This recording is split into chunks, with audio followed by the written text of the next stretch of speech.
Hi, this is Daryl Meyer from Keller, Texas. Today is Thursday, June 17th, 2010. Listen, I've got quite a few things I want to talk to you today about. In fact, I've got so many things I want to talk to you today about. I'm going to have to do 2 videos today, so bear with me. This first one will be bringing you some news and a passage from the Bible, and then I'm going to have to do another one. Just because of so many things that are happening, I want to try to make some things clear. Anyway, let's get right to it. The first story I'm reading is from thehill.com. I know, kind of an obscure site, but you know, it's amazing how much you have to scrub through the internet and look through all kinds of things before you can find something that's actually truthful. It's going to be harder and harder to do this, though, and you'll see what I mean here in just a minute. The title is Obama versus Press Freedom. John Leibowitz, the chairman of Obama's Federal Trade Commission, is at the epicenter of a quiet movement to subsidize news organizations. A first step toward government control of the media. Great. Just what we need, right? Let's see. They reported that he had commissioned a study to examine plans for a federal subsidy for news organizations. Among the measures under consideration are special tax treatment, exemption from antitrust laws, and changes in copyright laws. Now Leibowitz has begun to pounce. A May 24th working paper on reinventing the media proposes that the government imposes fees on websites such as the Drudge Report that links to news websites, or that it tax consumer electronics such as iPads, laptops, and Kindles. Funds raised by these levies would then be redistributed to traditional media outlets. While Leibowitz distanced himself from the proposals for the taxes, calling them a terrible idea, his comments appear to be related only to the levies proposed in the working paper. Nobody is commenting on the other part of his proposal, a subsidy for news organizations. By now, the Obama MO should be clear to us all. As he has done with the banks, AIG, and the car companies, he extends his left hand offering subsidies and then proffers his right hand laden with regulations. Should the government follow through on Leibowitz's idea and enact special subsidies and tax breaks for news organizations, it will induce a degree of journalistic dependence on the whims of government not seen since the days when the early presidents bestowed government advertising on favored periodicals.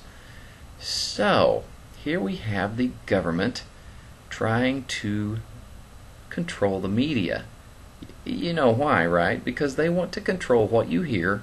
They want to lead you where they want to take you. Okay? Never a good idea. That pretty much, I said it yesterday, the opposite of freedom is control, and here is our government trying to control every aspect of our lives. Not a good thing. Here's another story out of prisonplanet.com. It says new bill gives Obama a kill switch to shut down the internet. The government would have absolute power to seize control of the World Wide Web under Lieberman legislation. The federal government would have absolute power to shut down the internet under the terms of a new U.S. Senate bill being pushed by Joe Lieberman, legislation which would hand President Obama a figurative kill switch to seize control of the World Wide Web in response to a Homeland Security directive.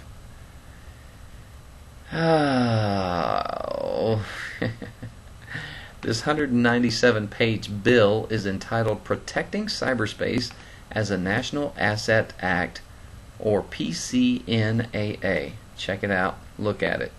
It's scary what they're giving this president power to do.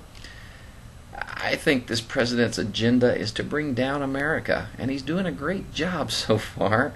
I just hope that we will soon find out he's an illegal president, and all these things he has done will not be enforceable and will be null and void and invalid. Here's another story out of Arutsheva. The new flotilla organizer is wife of Hezbollah supporter. Evidence is mounting that the organizers of a new flotilla set to leave Lebanon toward Gaza are not neutral peace activists, but are in fact tied closely to the Hezbollah terrorist organization and openly profess their hatred of Israel. Samar al-Hajj, one of the organizers of the new Miriam flotilla, is the wife of an officer with the rank of lieutenant colonel in the Lebanese Internal Security Agency, who was jailed for 4 years on charges of involvement in the murder of former Lebanese PM Rafiq al-Hariri. Syria and Hezbollah are accused for orchestrating Hariri's murder. So here's this new flotilla from Lebanon coming down to try to bust the Israel blockade in Gaza, and they're all Hezbollah. Yeah. Here's another story out of Depka.com. Turkey closes airspace to Israel Air Force. Jerusalem declares IHH terrorist. Turkey launched a plan yesterday to campaign on all fronts for a worldwide boycott of Israel and deciding to introduce sanctions leading to the severance of bilateral relations. Its pretext was the absence of a formal apology from Jerusalem for the naval commando raid on the Turkish ship Mavi Marmara, which left 9 activists dead, and its rejection of an international inquiry of the incident. Okay, in Washington today, Democratic and Republican members of Congress announced at a press conference that there would be a price to pay if Ankara continued its hate campaign against Israel and tight ties with Tehran. Representative Mike Pence, the third highest-ranking Republican, said there will be a cost if Turkey stays on its present heading of growing closer to Iran and more antagonistic to the state of Israel. Democratic Representative Elliot Engel called Turkey's actions disgraceful. Hey, kudos to those who stand up for Israel. You may not agree with what Israel does, and there are those of you who say, oh yeah, that Zionist regime, they're killing people, they're oppressing people, they're doing this, they're doing that. You know what? Let he who is without sin throw the first stone and cast judgment on Israel, okay? The Bible's very, very clear that Israel is the chosen people of God. Jerusalem, there's only one Israel and one Jerusalem in the entire world, and we all know where it is. Don't give me any of this bull about your replacement theology. The Bible's clear that God punishes Israel because they turned from Him. They were praying to idols, and they rejected His Son, Jesus Christ. It's part of His plan to bring them back to Him. Today I want to read a passage to you. It really has nothing to do with what I've read in the news today, but a lot of people read this, they've heard it, but they don't quite absorb it. This is out of Matthew 17, starting in verse 28. You've known this as the Transfiguration of Jesus. Starts out with Jesus speaking, saying, "Assuredly I say to you, there are some standing here who shall not taste death till they see the Son of Man coming in His kingdom." Now after 6 days Jesus took Peter, James, and John his brother, led them up on a high mountain by themselves, and He was transfigured before them.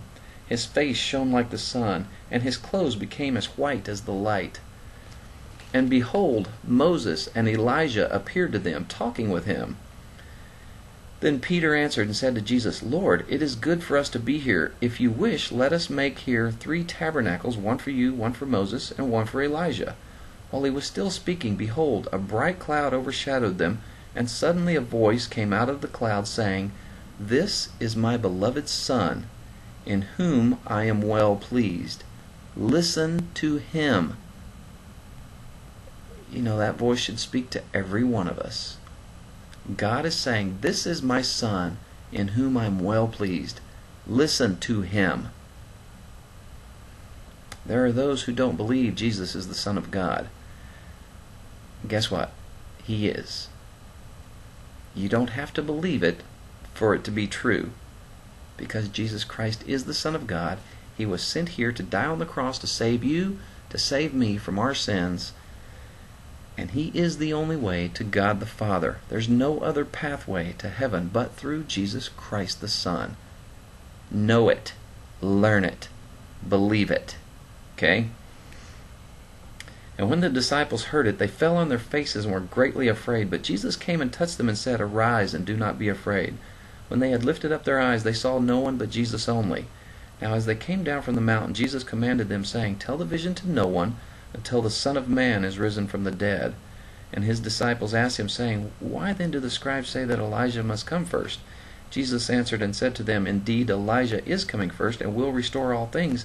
But I say to you that Elijah has come already, and they did not know him, but did to him whatever they wished. Likewise the Son of Man is about to suffer at their hands." Then the disciples understood that he spoke to them of John the Baptist. Now, I just want to present this to you. What man could transfigure and become spirit right in front of your face? No man could do this. This was God in flesh, people. God in the very form of flesh. I know there's so many people that just can't grasp this. They can't understand it. They can't find a way to wrap their minds around this truth, and they dismiss it. But I urge you to search your heart, because Jesus Christ is the Son of God. He came here to save you. God bless you. Good Lord willing, I'll see you again tomorrow.